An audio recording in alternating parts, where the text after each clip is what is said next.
If you're a parent who thinks a diploma is an insurance policy for your child's happiness, you're being set up for a massive financial and emotional crash. Today, we're cutting through the noise. Welcome to LYS's Edge Steps, the strategic alternative to confusion for purpose builders. My name is Ole Sharanki.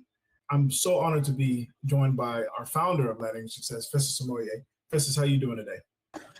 What's going on, LYS family? It's Festus Moya. I'm doing excellent. Glad to be here and glad to be able to impact some lives. I'm ready for it. Absolutely. We're also honored to be joined by the doc in house, that is Dr. Jamar Crawford. How you doing today, Dr. J? Hey, everybody. Happy to be here. Man, wonderful. Before we start, I just want to actually give a quick shout out to Dr. Crawford and Daniel Hill. For those of you who may not notice or remember, they have been going strong with us for, I want to say it's 2 years now with us as we meet here every Sunday going over these important topics and subjects regarding students, educators, and parents, and just creating holistic lifestyle changes to allow students to create a true generational wealth. So I just wanted to give a quick shout out to you, Dr. J, and Daniel. I know he's busy with some family stuff, but I just wanted to say a quick thank you to you for all that you've done, your hard work, watching you grow, and always being there for us. We appreciate you so much, man. Yeah, thank you for allowing me to be part of this wonderful movement. For sure. Absolutely, man. So let's jump right up into it, all right? Let's go over B, identity and character. Research shows that 65% of students report feeling unprepared for the social, emotional demands of adulthood by the time they graduate, okay? Most parents tend to treat adulthood like it's a finish line that their teen will automatically cross at 18. But it's not. It's a parallel lane they must start driving in right now. So my first question for the squad is, when we talk about shifting from parenting a child to mentoring an adult, where is that exact moment, right about which time do we stop buffering their failures and start requiring them to own the consequence? I'm gonna need a little bit more clarification on that question. Sure.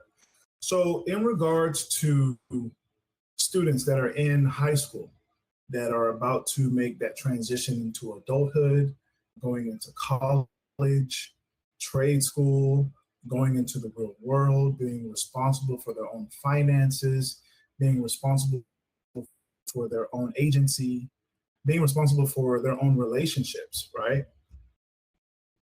Around which time do we stop supporting our child, supporting our students and saying, you got it, and we start allowing them or giving them those opportunities to own the consequences of the mistakes or the actions that they make when they're younger, right? When they're going through those stages, right?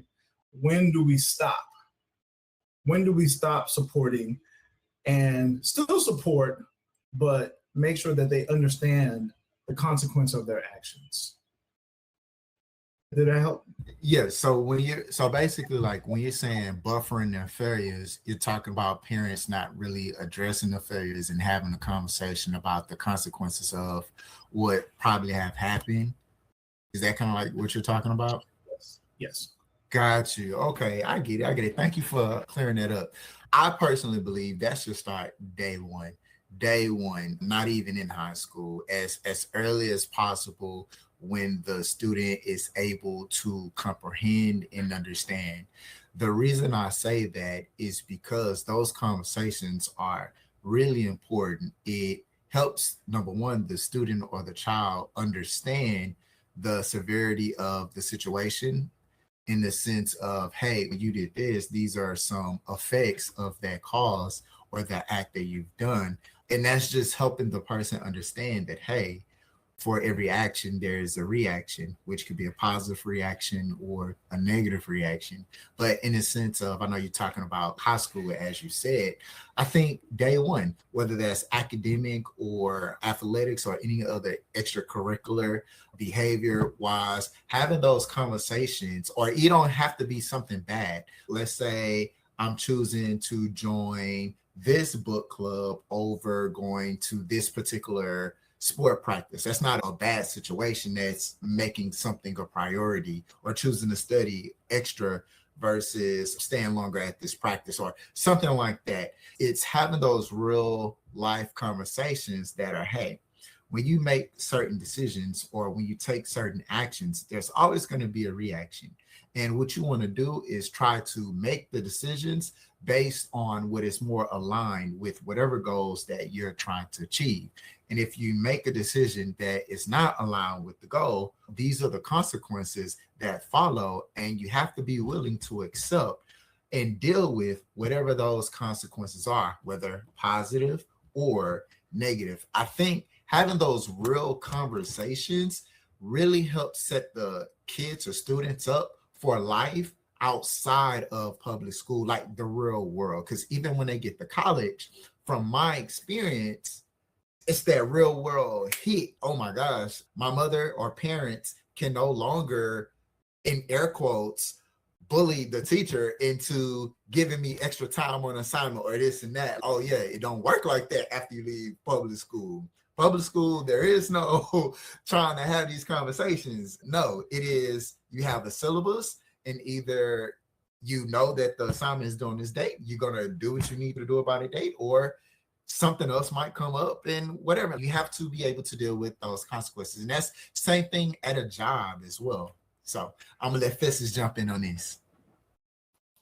Yeah, let me hop in. So I have a couple thoughts, and I think I call this subsidized irresponsibility, right? Is that as a parent, the longer you allow your child to do irresponsible things and you take on that responsibility, you're subsidizing their irresponsibility. So just to what Dr. Crawford said, is they need to feel the consequences of their actions. The sooner, the better. The more often they feel the consequences of their actions, the sooner, the better. And so to me, as a parent, what you can do is you can start talking through what those consequences were. Did they like them? Did they not like them? Why did they get that consequence? Thinking ahead and those different types of things. Especially when it comes to choosing a college, sometimes we feel like, yo, this is a one-time deal. But you really have to think about life after high school. It's multifaceted. And so it could be, hey, I chose this school. I chose college instead of trade school. Maybe I should have gone to trade school. Hey, maybe I chose going to this school with my friends instead of going to this school that's a better fit for my future. And so constantly having those discussions with your child, hey, why are you making this choice? Does that choice help you or hurt you? Okay, how do you know it helps? How do you know it hurts? Constantly having those conversations is what's going to put us in the best possible position. Great question. Absolutely wonderful. Let's go ahead and jump into the do. We're going to talk about execution and tasks, right? So consistent daily routines are correlated with a 40% increase in stress management capacity among high school students. So that's consistent daily routines, right? And when you look at us, and when I say us, I mean us as a general populace, I think that's one of the biggest things that you hear a lot of people talking about is the lack of consistency. You notice that when you do certain things in a certain manner, you have great success, but the issue is doing those things consistent. And so we even see it for our young people, right? The plan does not execute itself if your teen is not waking up at the same time every day, regardless of, they aren't practicing that discipline of getting up at that same time. They're practicing how to be comfortable with themselves. So in regards to that, squad, beyond that daily routine, what is one high stakes, what is one real world task we should have our teens work on or focus on this week or in the near future to prove that they're ready to handle the real world? I'll start off by saying budgeting.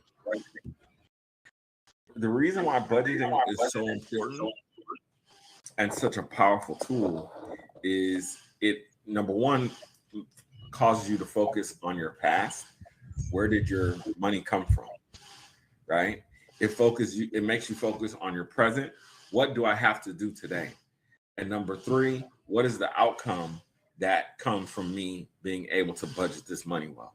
And if you think about that kind of past, present, future thought process, it can be used in so many different ways. It could be used in time management as well. Did I manage my time well in the past? Okay, if I didn't, what do I need to do to manage it well now? Okay, let me project. If I spend 20 more minutes studying, 30 more minutes doing this, that, or the other, that's a helpful thing.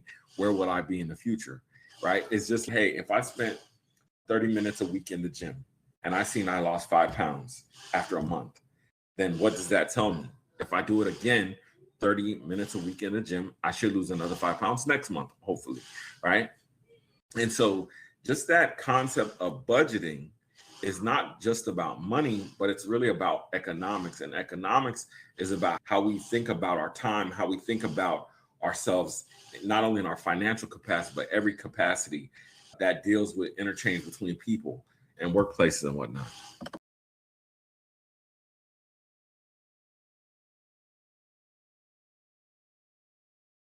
Oh, absolutely. So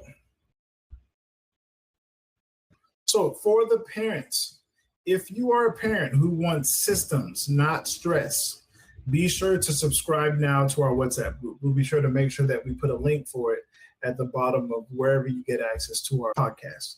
Every week, we're breaking down what schools won't tell you. So if this hits home, type clarity in the comments, right? So for Dr. Jamar Crawford, I'm Ole Sharanki. Festus, go ahead and give him the phrase that pays. So listen up, y'all. There are legitimate excuses for not going to college. There's no legitimate excuse for not getting an education. Thanks for tuning in to this episode of Edu Steps. If you like what you heard, smash the like button. If you know somebody who needs to hear this, hit the share button. And if you think, man, that's fire, I need to catch the next episode, hit the subscribe button, and we'll see you there.